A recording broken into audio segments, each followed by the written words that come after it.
best dish. Unbelievable texture. Fish croquettes with coconut sauce, Kerala flavors.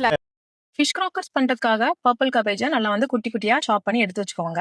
அடுத்ததாக ஃபிஷ்ஷை steam பண்ணி எடுத்துக்கணும். அதுக்காக கொஞ்சம் வந்து முள் கம்மியாக இருக்கிறத மாதிரியான மீனை பார்த்து வாங்கிக்கோங்க. அதில் இருக்கிற முள்ளெல்லாம் நல்லா ரிமூவ் பண்ணி எடுத்து வச்சுக்கோங்க.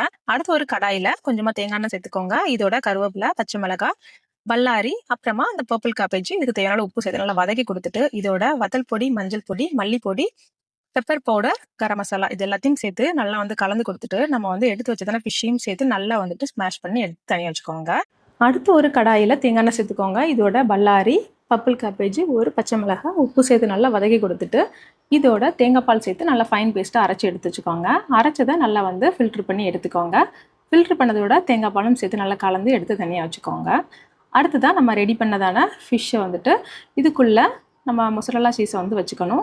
அதுக்கப்புறமா நல்லா ஒரு பால் ஷேப்பில் வந்து ரோல் பண்ணிவிட்டு இனி இதை மைதா மாவும் தண்ணியும் கரைச்சி வச்சுருக்கிறேன். அதில் டிப் பண்ணிவிட்டு அடுத்ததாக பிரெட் க்ரம்ஸில் டிப் பண்ணிவிட்டு அதுக்கு அடுத்ததாக மீடியம் ஃப்ளேமில் டீப் ஃப்ரை பண்ணி எடுத்திங்கன்னா சூப்பரான ஃபிஷ் பால் ரெடி ஆயிரும்.